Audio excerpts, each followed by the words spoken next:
The Blood Moon Tribunal. Originally penned and secretly published by Marguerite de Lisle, this work was later rewritten and adapted by journalist Lucien Moreau. The copyright for this book is currently held by Lord Caboura's Magic Haven. In 1307, King Philip IV of France, desperate for funds, accused the Templars of heresy and ordered their arrest. Many Templars, including Grand Master Jacques de Molay, were tortured and executed. Before his death, de Molay uttered a curse against Philip and Pope Clement V, promising they would soon face divine judgment. In the years that followed, both men met untimely ends. This story illustrates the risky balance between authority and its outcomes, a motif that resonates throughout Marguerite's experience as she traverses the ominous waters of the Blood Tribunal. The Blood Pact. In the stillness of a dark night, with a blood moon hanging low in the sky, a sense of foreboding fills the air. The atmosphere is thick with tension as ancient trees, gnarled and twisted, stand sentinel over a hidden clearing deep within the forest. This is no ordinary night, tonight is special. The blood moon, with its crimson hue to amplify the energies of the earth, making it a perfect time for powerful rituals. The quiet of the forest broken only by the soft rustling of leaves and the distant hoot of an owl. In this secret place, a group of hooded figures gather, their faces hidden in the shadows. They form a tight circle around a stone altar, worn smooth by centuries of ritualistic use. The altar, illuminated by flickering candles, is adorned with symbols etched into the stone, each representing a facet of the ancient lore they uphold. The air is charged with an energy that seems almost alive, crackling with the anticipation of what is to come. As the figures begin to chant, their voices blend into a haunting melody, echoing off the trees and weaving through the night like a ghostly whisper. The language they speak is archaic, a tongue lost to time, yet their intentions are clear. They are invoking something powerful. As the chant grows louder, the flickering flames of the candles cast dancing shadows that seem to flicker in time with their words. Each syllable resonates with the earth beneath their feet, connecting them to a legacy that stretches back to ancient times. This is not merely a ritual, it is a blood pact, a binding agreement forged in secrecy, designed to invoke the tribunal. The tribunal is not just a secret society, it is a gathering of individuals who wield immense power, capable of bending the very fabric of reality to their will. They see themselves as protectors of a hidden truth, guardians of knowledge that the world is not ready to understand. As the chanting reaches its peak, the figures raise their arms in unison, forming a silhouette against the blood moon. This moment is both beautiful and terrifying, a dance between light and darkness. With their voices harmonizing, they call upon the spirits of the past, seeking guidance and strength for their dark purpose. The ritual culminates in a single voice breaking through the chorus, reciting a prophecy that sends shivers down the spine. In the shadows of the blood moon, a reckoning shall arise. Those who dare to challenge the tribunal shall face their fate. For in unity, there is strength, in strength, there is power, and in power, there lies the essence of immortality. This prophecy is a warning and a promise. It hints at future struggles, bloodshed, and the relentless pursuit of power. The tribunal believes they are the keepers of balance, yet their methods blur the lines of morality. In their quest for strength, they will inevitably draw the attention of those who oppose them. Marguerite de Lisle, a sharp-witted woman of Paris, born into a world of intrigue and danger. Marguerite is a scholar, a seeker of truth who spent her life digging into ancient texts and forgotten stories.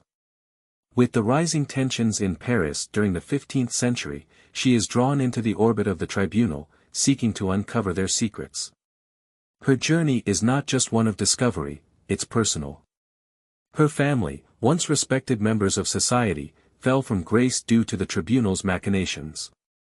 Marguerite is determined to reclaim her family's honor, but the path is fraught with peril. As she uncovers the dark rituals of the tribunal, she finds herself at a crossroads. Will she align herself with this powerful group, or will she dare to stand against them, risking everything for the truth? The idea of secret societies isn't new. One of the most infamous was the Knights Templar, a group formed in the early 12th century that became immensely powerful in medieval Europe. Known for their distinctive white mantles adorned with a red cross, the Templars were originally established to protect pilgrims traveling to the Holy Land. However, as they gained wealth and influence, they attracted the envy of kings and the church. As the ritual concludes, the hooded figures lower their arms, their faces still obscured by shadow. The blood moon casts an otherworldly light, sealing their pact and setting in motion events that will alter the course of history. Chapter 1: The Initiate. In the heart of Paris, where cobblestone streets twist and turn like the secrets held within its ancient walls, Lucien Moreau, a young journalist with an insatiable thirst for knowledge, stands at the cusp of discovery, captivated by the stories that whisper through the shadows of history. Dressed in a simple but elegant coat, with a notebook always tucked under his arm, he is a man on a mission, one fueled by an unyielding curiosity and a desire to uncover the truth. Lucien's office, cluttered with stacks of old books and fading manuscripts, often loses himself in the dusty archives of the local library, seeking out tales of the past that have slipped through the cracks of time. Each article he writes aims to connect the dots between the ordinary and the extraordinary, but lately, he has felt a shift in the winds of his research. A peculiar pattern has emerged, and it has drawn him deeper into the underbelly of the city he loves. One rainy afternoon, while sifting through old journals and personal letters in the library's archives, he stumbles upon a tattered manuscript. Its pages are brittle, yellowed with age, yet they pulse with a sense of urgency. As he carefully opens the book, he is met with a name that sends shivers down his spine: the Blood Moon Tribunal. The words are scrawled in frantic handwriting, and as he reads, a chilling narrative unfolds, one filled with inexplicable disappearances and mysterious deaths, all seemingly connected to the rare celestial event known as the Blood Moon. Intrigued, he begins to jot down notes, piecing together fragments of stories that hint at the tribunal's dark influence throughout history. The manuscript references several historical events where individuals went missing during blood moons, their fates entangled with the enigmatic society. His heart races as he discovers tales of nobles, scholars, and even artists whose lives intersected with the tribunal, each story steeped in intrigue and fear. From the fall of powerful leaders to the rise of notorious criminals, their influence appears woven into the very fabric of Parisian life. But what troubles him the most is not merely the existence of this secret group, but the whispers of a prophecy surrounding them, a prophecy that speaks of blood moons heralding both great power and devastating consequences.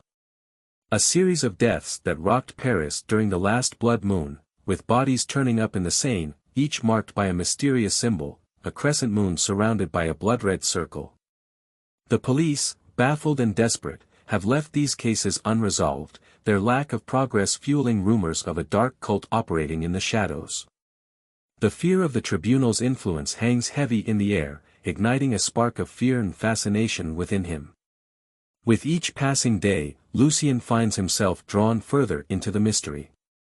He begins to question everything he thought he knew about the world around him. Friends and colleagues warn him to stay away from the subject, fearing the consequences of digging too deep. But he feels an unrelenting pull toward the truth, believing that the answers he seeks lie hidden within the depths of the tribunal's secrets. He soon decides to attend a local gathering of historians and occult enthusiasts, a clandestine meeting held in a dimly lit cellar beneath a crumbling church. Here, he hopes to connect with others who share his interest in the supernatural, eager to gather more information about the tribunal and its connections to the recent events. Among the gathered is Isabelle, a knowledgeable scholar with a keen insight into the occult. With a hint of caution, she recounts her own brush with the tribunal, describing how her family has been haunted by the whispers of the society for generations. He feels an immediate connection with her. Together, they delve into discussions about the ritualistic practices attributed to the tribunal and the possible link between the blood moon and heightened supernatural activity.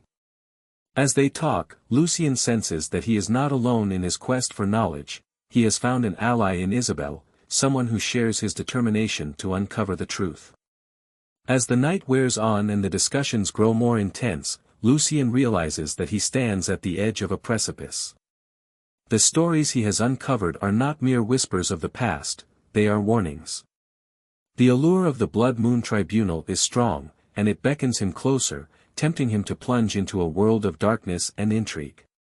With newfound resolve, he makes a pact with himself: he will follow this path to the end, no matter where it leads. He understands that the journey will be fraught with danger, but the truth is worth the risk. As he leaves the gathering, the moon hangs low in the sky, its reddish hue casting an otherworldly glow over the streets of Paris. He takes a deep breath, feeling the weight of destiny upon him. The Blood Moon Tribunal awaits, and he is ready to confront the shadows of history. Chapter 2: Whispers of the Tribunal. As the sun rises over Paris, casting a golden hue over the Seine, Lucien Moreau awakens with a renewed sense of purpose. He knows he must dig deeper into the history of the Blood Moon Tribunal if he hopes to understand its true nature. His hunger for knowledge propels him to the city's oldest library, a labyrinth of dusty books and shadowy corners where whispers of the past linger in the air. Armed with the manuscript he discovered, he sifts through centuries-old tomes, each page revealing tantalizing hints about the tribunal. He learns that the origins of this secret society are shrouded in mystery, yet local folklore suggests its roots extend back to ancient rituals where practitioners sought to harness the dual forces of light and darkness. The tribunal, as he uncovers, was allegedly formed to maintain a precarious balance in a world teetering on the brink of chaos. Local legends paint a portrait of the tribunal as both guardian and executioner. They are said to have wielded justice beyond the grasp of ordinary laws, a force that ensured that the balance between good and evil was preserved, even when it meant meting out ruthless punishment. Stories of their clandestine trials echo through the ages, where those who strayed too far into darkness were subjected to their judgment.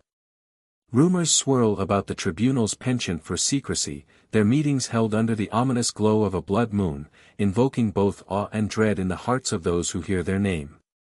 As he loses himself in the archives, he is approached by Madame Renard, the library's enigmatic head librarian. With her silver hair framing a wise face, she possesses an air of authority, and her keen eyes seem to see right through him. Lucien notices her lingering gaze on the manuscript he holds, and he feels an unsettling chill run down his spine. "Careful, young scholar," she warns, her voice low and filled with intrigue. The tribunal is not merely a ghost of the past, it is alive in ways you cannot yet comprehend. They do not take kindly to those who pry into their affairs. Lucien, intrigued and undeterred, presses her for more information. He senses she knows much more than she lets on. "What do you know of them?" he asks, his curiosity overriding his caution. Madame Renard leans closer, lowering her voice as if the very walls might be listening. The Blood Moon Tribunal has existed for centuries, hidden from the eyes of those unworthy of their knowledge. They have the power to manipulate fate, bending the fabric of reality to serve their interests. It is said that they possess ancient rituals that can alter the course of lives, granting them power over life and death. Lucien's heart races at her words, the gravity of the situation settling in. But why? What is their true purpose? "The tribunal believes in maintaining balance," she replies, her expression somber. "But balance can be a fickle thing. Their idea of justice is not bound by morality. Those who invoke their wrath often pay a steep price. I urge you to tread lightly, Lucien. The truth you seek may come at a terrible cost." As Madame Renard's words linger in his mind, Lucien feels a swell of doubt.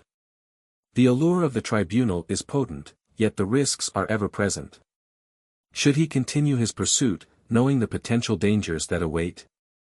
He considers the stories he has read, the legends warning of those who crossed paths with the tribunal, and the disastrous outcomes that followed. The weight of responsibility settles on his shoulders. He is not just a journalist seeking a story, he is on the brink of uncovering something that could change everything. Determined to pursue this newfound knowledge, he leaves the library with the weight of Madame Renard's warning echoing in his mind. The flickering street lamps cast elongated shadows as he wanders through the winding streets of Paris, each step echoing the heartbeat of a city steeped in mystery. He resolves to dig deeper into the tribunal's lore, reaching out to historians, folklore experts, and anyone who might shed light on their hidden practices. The night approaches, and Lucien knows that he must return to his research with urgency. As he sits at his desk, the moon hangs high outside his window, its silvery glow reminiscent of the blood moon. He feels the pull of destiny urging him forward. With every word he writes and every legend he uncovers, he knows he inches closer to the truth, and to the tribunal itself. Chapter 3, The Dark Convergences. As the next blood moon rises ominously over Paris, its crimson glow bathes the city in an eerie light. With each passing night, Lucien feels the tension in the air grow thicker, almost palpable. Animal behavior in the city has also taken a peculiar turn. Dogs howl at the moon, their eyes wide with fear, while cats dart through the shadows as if chased by unseen forces. The once familiar sounds of the bustling city have been replaced by an unsettling silence, punctuated only by the occasional whispered fears of its inhabitants. His instincts scream at him that something significant is unfolding, and he must uncover the truth. Digging deeper into the mystery, he begins to notice a troubling pattern. It appears that many of those who have gone missing were prominent members of high society, politicians, business leaders, and wealthy aristocrats. Their connections to the elite suggest that they might have been entangled in something much larger than mere disappearance. It strikes him that these individuals could be linked to the Blood Moon Tribunal, perhaps even serving as its puppet masters. Through his research, he finds a chilling connection. The symbols appearing around the city resemble those described in ancient texts about the tribunal. These symbols are said to represent the alignment of power and the dark forces that the tribunal has harnessed for centuries. He begins to suspect that the disappearances may not be random but part of a larger, more sinister plan orchestrated by the tribunal to maintain its influence and power over Paris. Just as he begins to feel overwhelmed by the weight of these revelations, a folded parchment slips beneath his door one evening.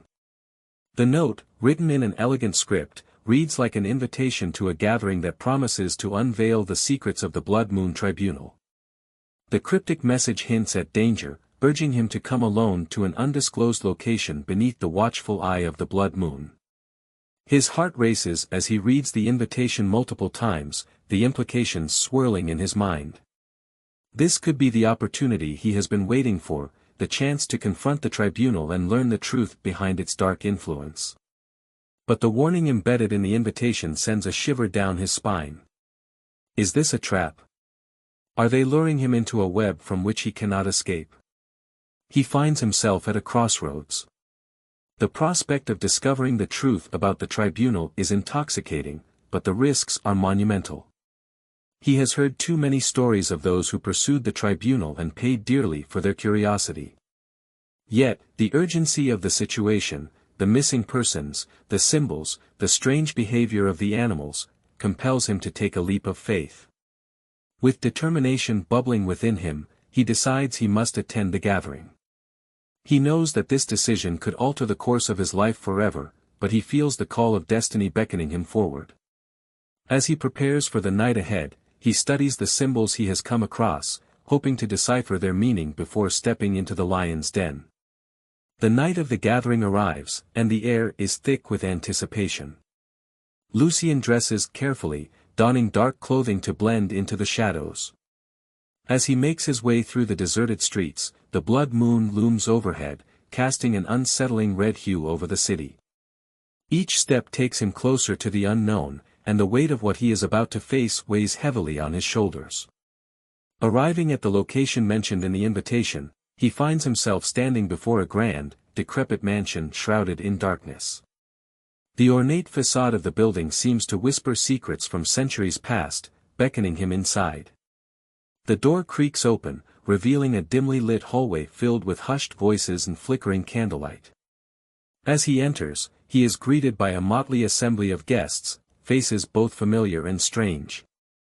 He scans the crowd, recognizing influential figures from Parisian society mingling with those who appear to be outsiders. A sense of foreboding washes over him, yet he remains resolute in his quest for answers. He quickly realizes that many attendees are whispering about the missing persons, their eyes darting nervously around the room. The atmosphere crackles with energy as the gathering prepares to commence. He feels the weight of their collective fear, a shared understanding that something far more significant than mere socializing is about to unfold. Suddenly, the lights dim, and a figure emerges from the shadows, a tall, imposing person cloaked in a robe adorned with the very symbols he has been studying. This mysterious individual exudes an air of authority, commanding the attention of the crowd. His heart races as he watches the tribunal come to life, their presence overwhelming yet captivating. As the figure raises his hand, signaling for silence, Lucien steels himself for what is to come. He knows this moment could change everything. The answers he seeks are just within reach, but the path ahead is fraught with peril. In this moment of dark convergence, the threads of fate intertwine, and Lucien realizes he is on the precipice of uncovering the blood-soaked secrets that lie at the heart of the Blood Moon Tribunal.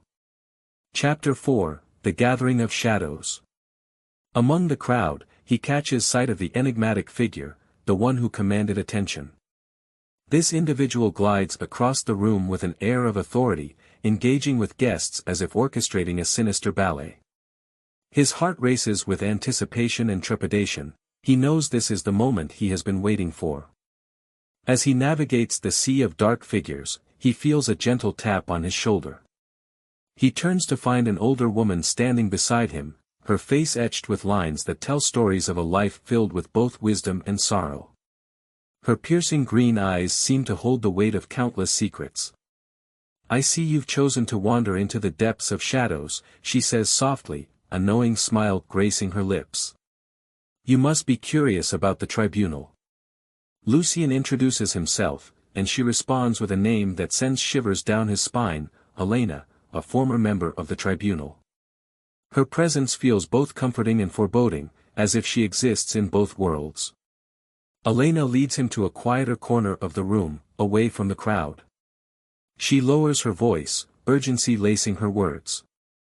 The power of the Blood Moon Tribunal stems from ancient rites performed under the Blood Moon's gaze. These rituals require sacrifices, blood must be shed to maintain their control. Lucien's heart races at her words. The idea of blood sacrifices is chilling, yet it explains the sinister whispers that have echoed through history. He recalls tales of those who had vanished, the missing persons. Were they sacrifices to maintain the tribunal's power? The tribunal is meticulous, Elena continues, her gaze darting toward the crowd. They operate in shadows, ensuring that their influence remains unchallenged. But I must warn you, Lucien, they are watching you. You have drawn attention to yourself by seeking the truth. As the blood moon reaches its zenith, Elena's expression shifts from concern to urgency. A tribunal trial is approaching, she reveals, her voice barely above a whisper. And you are perilously close to being its next target. They see you as a threat, a potential disruptor of their power. Lucien's mind races.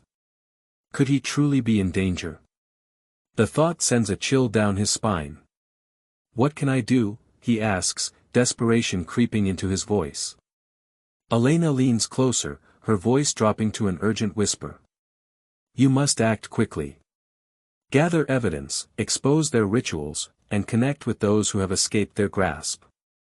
But be cautious, the tribunal is ruthless and will stop at nothing to silence you. A path forward. As the room begins to swirl with energy, Lucien feels the weight of Elena's words pressing upon him. The gathering around him seems to pulse with an electric charge, and he realizes that time is of the essence. He cannot allow himself to be consumed by fear, he must turn this impending darkness into a weapon for truth. Elena's presence is a guiding light amidst the shadows. Find allies, those who dare to speak against the tribunal. Your pursuit of knowledge may be your greatest strength, she advises. But remember, trust is a rare commodity in this world. Lucien nods, determination swelling within him. He will not be a pawn in their game, he will become the player. As he steels himself for what lies ahead, he knows that the path forward will be fraught with danger, but the truth must be uncovered, no matter the cost. With a newfound sense of purpose, he resolves to confront the tribunal head-on. The shadows may loom large, but the light of truth shines brighter. As he steels himself for the challenges ahead, he knows that the battle between light and dark is only just beginning. The blood moon may rise, but so will his determination to unveil the sinister secrets of the tribunal. Chapter 5, The Dark Mirror. As Lucien immerses himself deeper into the web of secrets surrounding the Blood Moon Tribunal, paranoia creeps into his daily life. He finds himself glancing over his shoulder more often, scanning the faces of strangers for signs of recognition or threat. The line between reality and fear blurs as he wonders if he is being watched, no, hunted, by the very people he seeks to expose. The more he uncovers about the tribunal, the more dangerous his pursuit feels. He starts to receive cryptic messages, a shadowy figure following him from a distance, unmarked envelopes slipped under his door containing ominous warnings. They warn him to stop his investigation, threatening dire consequences if he doesn't comply. The mounting pressure begins to take its toll, sleepless nights and racing thoughts rob him of his focus, leaving him vulnerable. In the depths of his desperation, he decides to seek help. He recalls a name whispered in hushed tones at the gathering, Isolde, a modern occultist reputed for her expertise in dark magic and countering malevolent forces. Rumor has it that she possesses knowledge about the tribunal's rituals and the means to thwart their influence. He makes his way to her dimly lit shop, the Arcane Haven, tucked away in a narrow alley. The scent of incense lingers in the air, mingling with the mustiness of old tomes and peculiar artifacts. As he enters, the dim light reveals shelves lined with jars of herbs, crystals glimmering in the shadows, and paintings of arcane symbols. Isolde greets him with a piercing gaze that seems to see right through his facade. Her long, dark hair cascades over her shoulders, and her presence exudes an air of ancient wisdom. "I've been expecting you," she says, her voice steady yet comforting. "The tribunal's grip is tightening around you, isn't it?" Sitting across from her at a small, ornate table, Lucien relays his experiences and the escalating threats. Isolde listens intently, nodding as he recounts the darkness that has enveloped him. "They see themselves as the dark mirror of justice," she explains, her voice low. "In their twisted perception, they believe they deliver balance to the world through their rituals, taking lives to restore what they deem as fairness." Lucien's heart races as she shares the details of the tribunal's philosophy. They thrive on fear and control, and by sacrificing others, they think they're providing a form of justice. It's a perverse ideology that masks their true intentions, power and domination. Isolde leans closer, her eyes narrowing with intensity. "You need to arm yourself with knowledge and protection," she says. "The tribunal won't stop until they've silenced you. But there is hope, a hidden order that stands against them, known as the Guardians of the Veil. They've dedicated themselves to dismantling the tribunal's influence and protecting those who seek the truth." She hands Lucien a small leather-bound journal filled with cryptic symbols, instructions for protective rituals, and countermeasures that can thwart the tribunal's dark magic. "Follow these practices. They will shield you from their gaze. But remember, knowledge alone won't be enough. You must also find the Guardians, they can offer you assistance and guidance."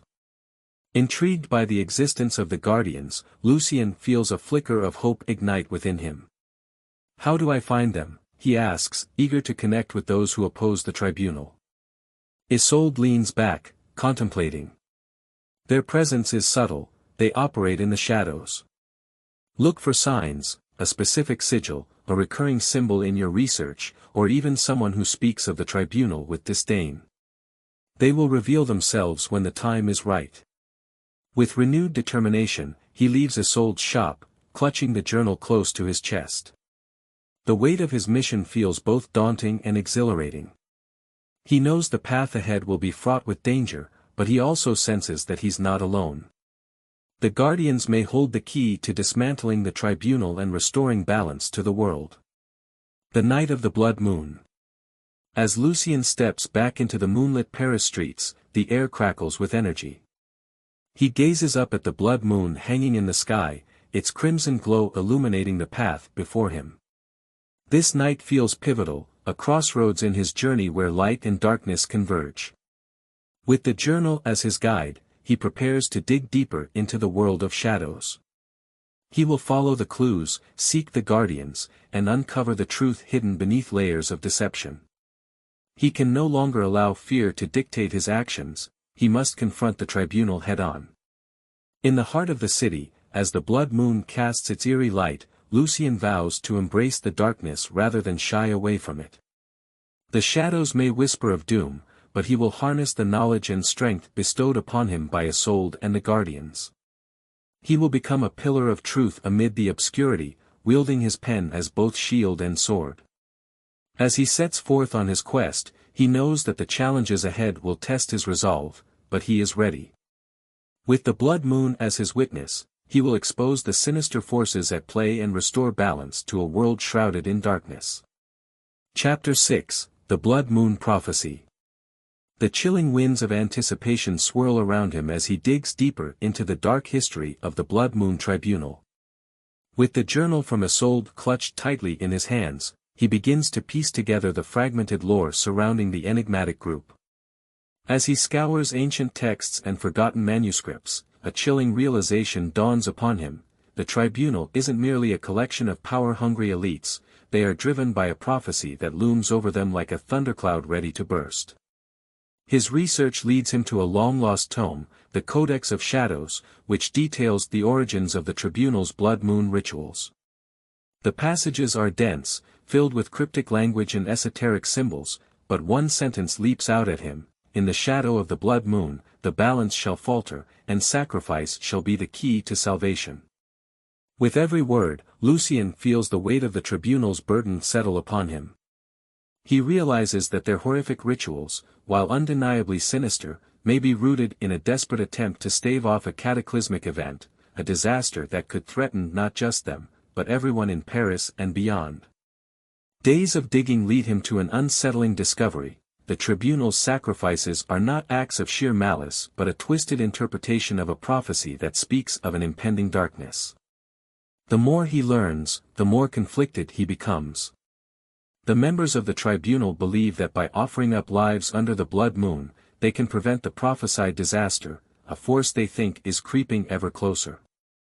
His heart races as he grapples with the implications of this revelation. Could it be that the tribunal, despite their malevolent methods, might be trying to avert a true catastrophe? The thought churns in his stomach, a mixture of empathy and horror. How does one judge a group that is both a potential savior and a monstrous entity? The path ahead. He sits alone in his dimly lit apartment, the flickering candlelight casting shadows that dance on the walls, mirroring his turmoil. He understands the enormity of the choice before him: to help the tribunal in their efforts to prevent the catastrophe, or to expose their dark deeds and dismantle their foundation, regardless of the consequences. His mind races with visions of chaos that could erupt if the tribunal's desperate actions are halted. What if their sacrifices are indeed keeping a greater evil at bay? What if by exposing them, he unintentionally ignites the very chaos they are trying to prevent? He recalls Isolde's words: knowledge alone won't be enough. You must also find the guardians. With renewed determination, Lucien resolves to seek out the guardians of the veil. Perhaps they hold the key to understanding the true nature of the prophecy and the tribunal's intentions. The guardians might be able to offer guidance on how to navigate this treacherous path without triggering calamity. After days of searching for signs, he receives an unexpected lead. A note tucked into his journal directs him to an abandoned church on the outskirts of Paris. The church, long forgotten by the city, is rumored to be a gathering place for the guardians. As he approaches the crumbling structure, an eerie silence surrounds him. The moon hangs high in the sky, casting an ethereal glow over the decaying facade. Lucien steps inside, his heart pounding in his chest, unsure of what he might find. The air is thick with the scent of damp stone and aged wood, and shadows linger in every corner. Inside, he finds a small group of individuals cloaked in dark robes, their faces obscured by hoods. They stand in a circle, whispering incantations in a language he cannot understand. As he hesitantly steps forward, the circle breaks, and the group turns to face him. One member, an older woman with silver hair and piercing blue eyes, steps forward. "You seek the truth, young seeker," she says, her voice steady and inviting. "We know of your pursuit of the tribunal. We have been watching you." Lucien feels a rush of relief and apprehension. "I need to understand the prophecy that guides the tribunal. Are there sacrifices truly for the greater good?" The older woman nods slowly, her expression grave. "The prophecy speaks of a great darkness, a force that will rise when the blood moon is full. The tribunal believes their actions can stave off this darkness. They sacrifice lives to maintain balance, but in doing so, they create chaos of their own." The other guardians listen intently as Lucien pours out his concerns about the tribunal's actions. He learns that the guardians have been fighting to unravel the lies that keep the tribunal in power.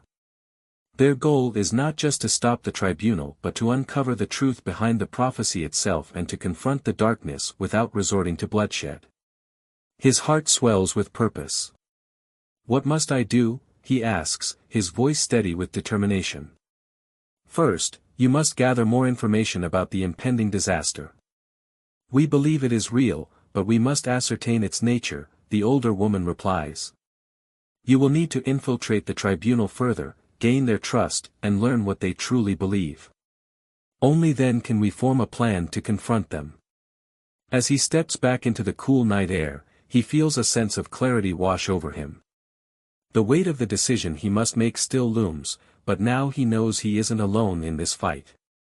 With the guardians by his side, he can walk the delicate line between exposure and assistance. As the blood moon rises higher in the sky, casting an ominous glow over Paris, Lucien steels himself for the path ahead. He understands that the fate of many hangs in the balance, not just his own, but perhaps the future of a city steeped in darkness. Chapter 7, The Trial. His heart pounds in his chest as he is thrust into a dimly lit chamber, the air thick with an oppressive silence. The flickering candles cast elongated shadows that seem to reach for him, reminding him of the lurking dangers that surround the tribunal.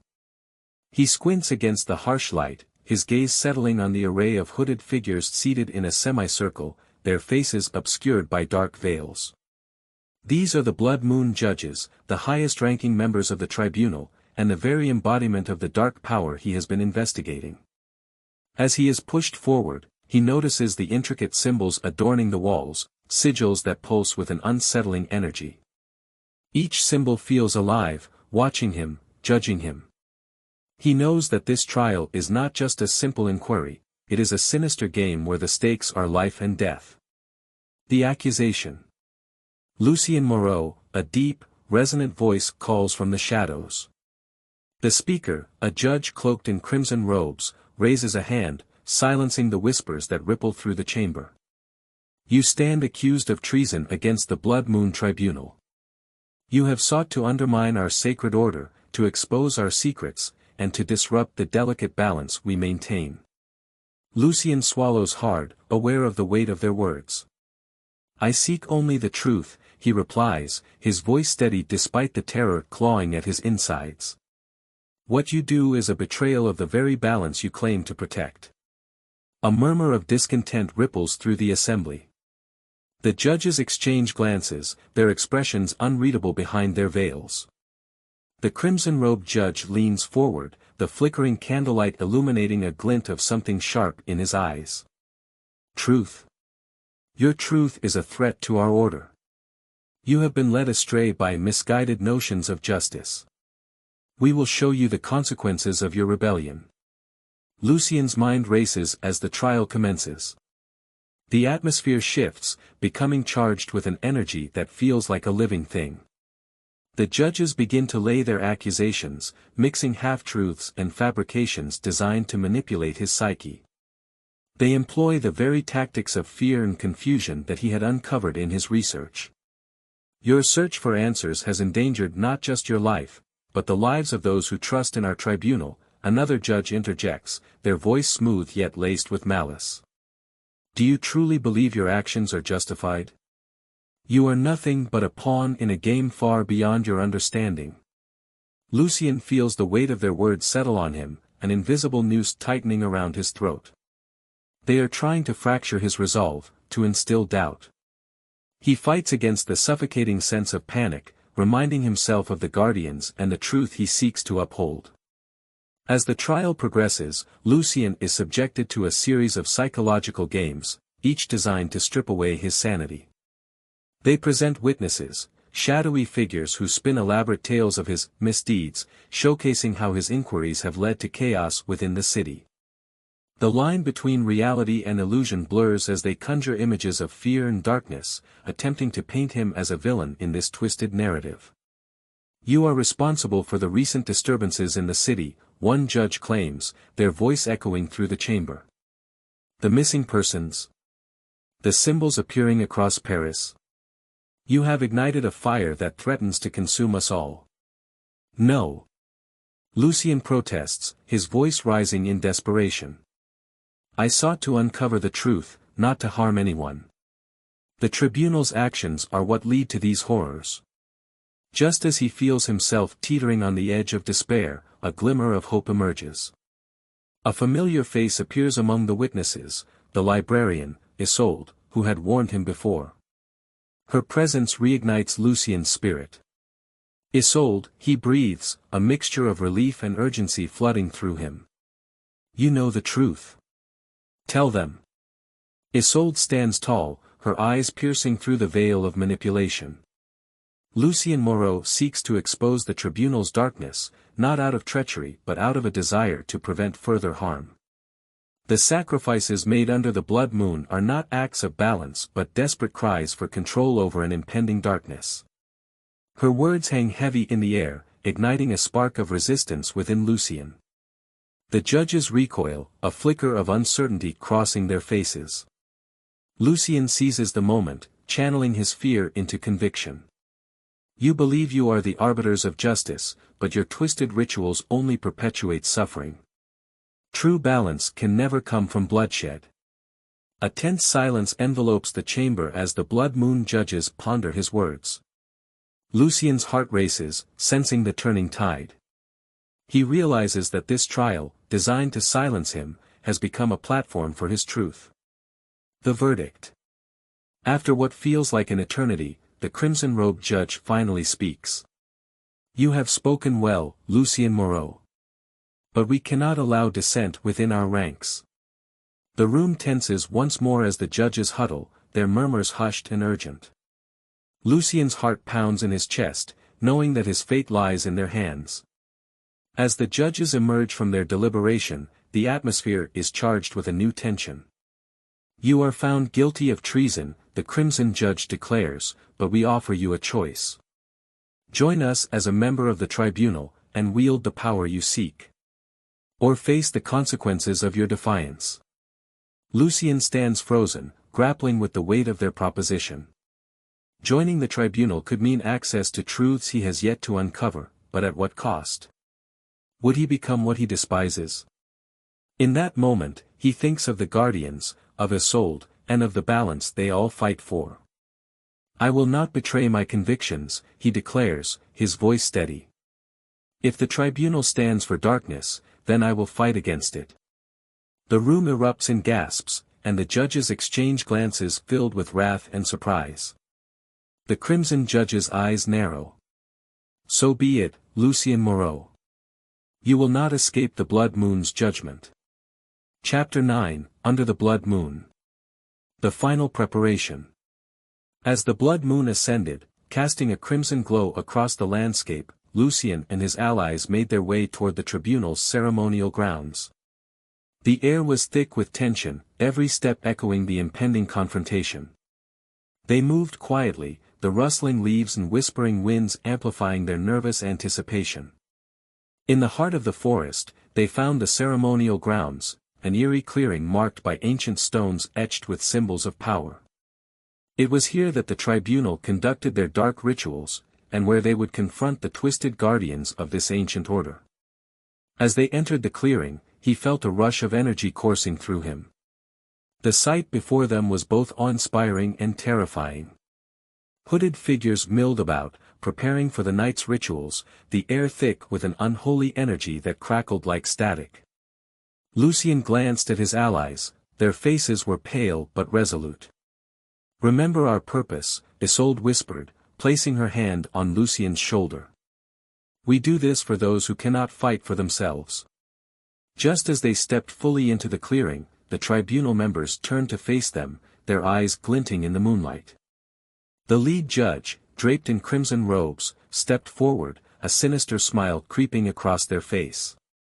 "So, the little lambs have come to play with the wolves. You dare to challenge us? Tonight, we will end your reign of terror." Lucien shouted, his voice echoing through the clearing. "Your sacrifices will no longer fuel your twisted pursuit of power."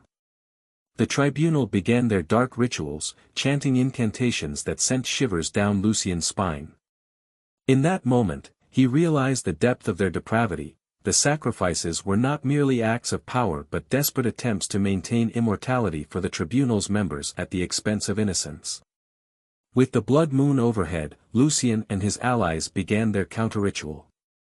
They invoked the energy of the guardians, calling upon ancient powers to disrupt the dark forces surrounding them. The air shimmered with tension as their combined energies clashed, the ground beneath their feet vibrating with the intensity of the confrontation. As Lucien raised the ceremonial dagger, he felt the weight of his ancestors' hopes resting upon him. With every word of the counter-ritual, he felt a surge of power radiating from his allies, pushing back against the tribunal's dark magic. The air filled with swirling energy, creating a tempest of light and shadow. The judges snarled, their expressions shifting from confidence to fury as they sensed their control faltering. "You cannot stop us," the crimson-robed judge roared. "The blood moon grants us dominion over life and death." With one final invocation, Lucien plunged the dagger into the earth, channeling the collective energy of his allies. A brilliant light erupted from the ground, cascading over the clearing, illuminating the darkness. The symbols carved into the stones began to glow, resonating with the power of the guardians as the very fabric of the tribunal's power began to unravel. Lucien's heart raced as he witnessed the fear etched on the faces of the blood moon judges. They faltered, their once unyielding power beginning to wane under the onslaught of the Alliance's combined strength. As the final echoes of their ritual faded, Lucien knew they had rewritten the balance of power. The tribunal's grip on the city was finally shattered, their secrets laid bare for all to see. Breathless and exhilarated, he turned to his allies, the realization of their victory washing over him. They had stood against the darkness and emerged triumphant, proving that light could indeed pierce through the shadows. Chapter 10, The Tribunal's Fall. As the tribunal's dark magic faltered, panic erupted among the judges. Their confident facade shattered, revealing the desperation that lay beneath. They turned on each other, accusations flying as fear took hold. "You brought this upon us," one judge screamed, pointing an accusing finger at another. The once unified front crumbled into chaos, revealing the cracks in their insidious alliance. Lucien watched as the members of the tribunal, once so powerful and unyielding, fell apart before his eyes. Their secrets, carefully guarded for centuries, were now laid bare to the light of the blood moon. Whispers of betrayal and fear echoed through the clearing as their power dissipated like smoke in the wind. With every ounce of strength and conviction, he urged his allies forward. "This is our moment. Let's finish what we started." They united, their voices rising in a chant of freedom and liberation. The energy swirling around them intensified, and the light from the dagger enveloped the clearing, pushing back against the darkness that had ruled for so long. The last remnants of the tribunal's power crumbled, and the judges, faced with the loss of their immortality, scattered into the shadows, their once mighty organization collapsing under the weight of their own greed and treachery. The grip of the tribunal was fading, and as their secrets were exposed, the world began to breathe a sigh of relief. As dawn broke over the horizon, casting a golden light across the land, Lucien stood amidst the remnants of the ceremonial grounds, the weight of victory heavy upon him. He had faced the darkness and emerged not just alive but victorious, shattering the chains that had bound the city for centuries. The tribunal's influence was broken, and the echoes of their tyranny would be but a whisper in the annals of history. If you enjoyed this content, don't forget to hit the subscribe button, give it a thumbs up, and share it with friends who might enjoy it too. Your support helps us keep bringing you more great stories. Thank you.